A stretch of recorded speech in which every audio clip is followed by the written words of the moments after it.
কি ব্যাপার বাবু, তুমি এখনো পড়ে পড়ে ঘুমাচ্ছ? ছেলে মানুষরা এত বেলা অবধি পড়ে পড়ে ঘুমায় নাকি? রোববার হাতে কি হয়েছে? রোববার তুমি তোমার বাবাকে দেখছো না? সেই সকাল থেকে উঠে রান্না বান্না করছে। রোববার আমাদের মেয়েদের অফিস টফিস থাকে, আমরা নয় যাইটাই ঠিক আছে। তোমার আবার রোববার কি, ছেলে হয়ে জন্মেছো? আর দুদিন বাদে না বিয়ে। সে তোমার চাকরি বাকরি তুমি যতই করো না কেন, শ্বশুর বাড়ি গিয়ে তোমার খুন্তি নাড়তেই হবে, যেহেতু তুমি ছেলে হয়ে জন্মেছো। তাড়াতাড়ি ওঠো, উঠে যাও, বাবার সাথে গিয়ে রান্না বান্নার দিকে দেখো, কি করে কি করতে হয় শিখে নাও। দাঁড়াও, এই দুপুরে রোদের মধ্যে তুমি কোথায় বেরোচ্ছ? তোমার না দুদিন বাদে বিয়ে, একটু তো রূপচর্চা এসব করতে পারো বাড়ি বসে।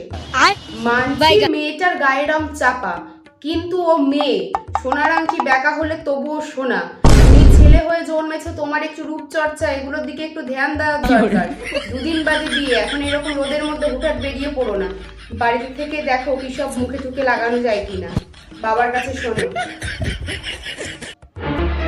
বেরোচ্ছ মানে? কোথায় বেরোচ্ছ?